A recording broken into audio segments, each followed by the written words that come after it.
Welcome back to Andy and Anna Talks, where we delve into the pivotal issues shaping our world today. Today, we're exploring the rise of quick commerce and its impact.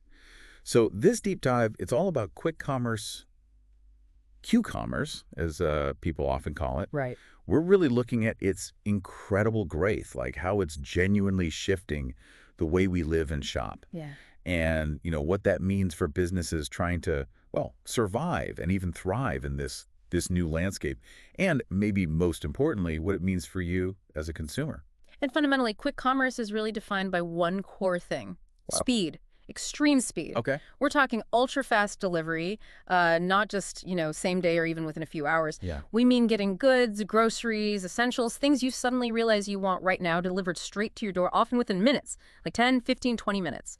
And when we say explosive growth, it's not just hype, is it? The sources we looked at paint a pretty dramatic picture. Oh, yeah. Especially if you look at somewhere like India. Oh, definitely. The numbers are quite stark. Yeah, I mean, we saw figures showing this whole sector was valued at just, $300 million back in 2022? Seems small now, doesn't it? Right, because it's projected to rocket up to $7.1 billion by fiscal year 2025. That's, wow. It's a massive leap, and the forecasts keep going up.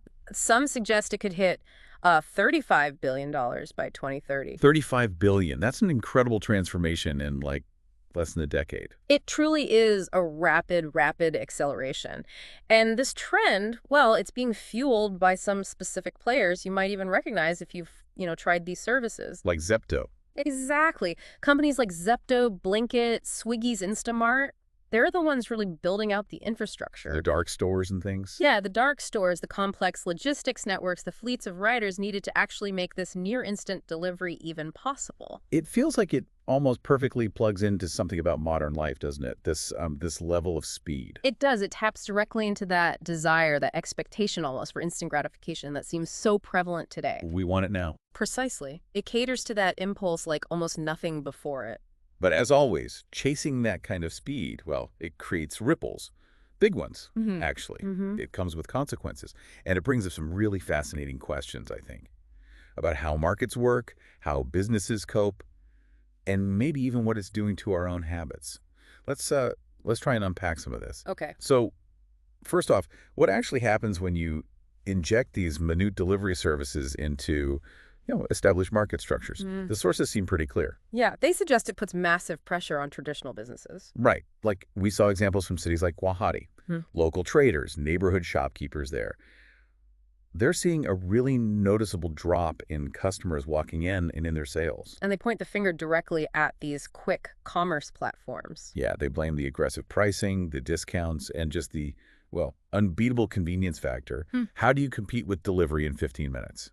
It's a classic disruption story, really. Right. But it's happening at warp speed this time. The old ways of doing things, whether that's the local store people used to walk to or even standard e-commerce promising next day delivery, they suddenly feel, slow, almost archaic by comparison sometimes. And it's not just the small guys feeling the pinch, is it? The sources highlighted a really striking case, Otipy. Ah, yes, Otipy. They were a subscription-based grocery service, weren't they? Exactly. And they recently had to cease operations completely. Yeah. Which, impacted around 300 employees. And what's particularly insightful there, according to the sources, is the direct role quick commerce played in Otipy's collapse. How so? Well, their whole model was built around scheduled deliveries. Plan ahead, get your box tomorrow or the day after. Right. But then these platforms emerge promising groceries in, say, under 10 minutes. And that just sucked the demand away. Because why wait? Exactly. Otipy just couldn't compete on that single metric speed, which quick commerce had suddenly made the main thing many consumers were looking for. It really hammers home how fast the competitive landscape can just flip. Yeah. If you can get what you need literally right now, planning for tomorrow suddenly seems less appealing. Which brings us to a really fascinating point the sources were exploring. This isn't just about logistics changing. It could actually be a psychological shift, too. Oh. Quick commerce might be altering not just how we shop, but maybe our fundamental expectations and even influencing our behavior on a deeper level. Altering behavior. That sounds significant. How do the sources explain that link? Well, they suggest it taps into our brain's reward system in a pretty potent way, actually. Okay. The promise of instant delivery, getting that thing almost immediately after you decide you want it, apparently triggers a release of dopamine, the feel-good chemical messenger. Right. And that immediate reward powerfully reinforces the act of seeking that instant gratification. It potentially makes the desire for speed even stronger over time. Huh. So the faster we get stuff, the more our brain kind of rewards us for wanting it fast, Yeah. creating this loop that makes us crave instant delivery even more. That's the idea, exactly. It makes the impulse incredibly rewarding. And the sources suggest this kind of rapid reinforcement can have other effects too, beyond just feeling good about speed. Like what? Well, it can reduce the friction in buying things, makes impulse purchases much, much easier. I can see that. And it also potentially diminishes our appreciation for planning ahead. Or even just the simple act of browsing in a physical shop. The whole experience of shopping kind of changes when the main focus becomes just getting it instantaneously. That's a really interesting angle the sources brought up. Makes you think about the subtle, but maybe powerful ways technology shapes not just the economy, but our daily habits and even our internal reward systems. Absolutely. It's like a behavioral transformation happening right alongside the economic one. But achieving this kind of speed, well, it must come with immense challenges, especially around like operational sustainability. Oh, definitely. While we as consumers love the convenience, the sheer costs, and the logistical complexity of actually promising delivery in minutes, it's incredibly difficult to manage, especially for startups trying to scale up really fast. Right. And this is where the sources highlight a crucial question, really, about the long-term viability of the most extreme versions of quick commerce. We saw that specific example mentioned, Zepto. Yeah, one of the big players. What happened? Well, they actually had to temporarily suspend their 10-minute food delivery service. It was called Zepto Cafe in several cities in North India. Suspended entirely. Wow. Why? The reason given points right back to those operational hurdles, supply chain constraints, just couldn't keep it running smoothly. And this apparently affected dozens of their outlets and hundreds of workers. It really shows how fragile these super fast operations can sometimes be. One hiccup in the supply chain can quickly cascade and impact the whole system. It certainly suggests that speed at all costs can hit some very real practical limits surprisingly quickly. And beyond just the operational side, the sources also brought up another pretty significant challenge: regulatory scrutiny. Ah, the government getting involved. Yeah. According to the reports, the Indian government has issued formal notices to a number of companies, including big names like Zepto again, and even Uber. Okay, notices about what specifically? About their use of what are called dark patterns. Dark patterns. Yeah.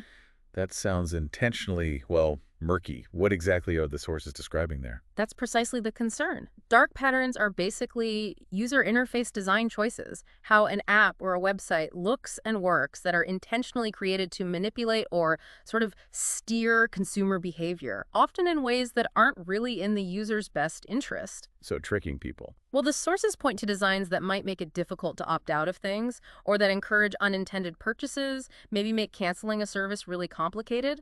So the government is basically calling out companies for designing their apps or websites to subtly nudge or even trick users into making choices they didn't necessarily intend to make, especially when you might be rushing to complete an order quickly. That seems to be the crux of it. That adds a whole other layer of complexity to this whole quick commerce world, doesn't it? It's not just about the speed of the delivery bike, but potentially about, well, questionable tactics used within the digital platforms themselves. It's a fascinating point the sources raise about how that drive for, super fast transactions and optimizing everything, how that can sometimes cross a line into design choices that aren't exactly upfront or transparent. Okay, so if we look at the whole picture then, the explosive growth, the disruption to older businesses, these psychological shifts, and then these operational and regulatory hurdles. What did the sources suggest about, the future of consumption in this quick commerce era? Well, the reports seem to imply it's going to require finding a kind of delicate balance. For the companies, it probably means moving beyond just chasing speed for speed's sake. They might need to focus more on building operations that are genuinely efficient and sustainable in the long run. That initial quick wins model might need some reevaluation. And it's not just on the companies, though, right? The sources also sort of hint at a role for us, the consumers. Yes, definitely. We might need to just pause and think a bit about our own habits. Do I really need that item in under 10 minutes? Is it essential? Exactly. Understanding that our collective demand for instant gratification has these broader impacts on businesses, on workers, maybe even on our own patterns of behavior that seems key to navigating this landscape more mindfully. Yeah. This deep dive into quick commerce, it really shows us this powerful intersection, doesn't it?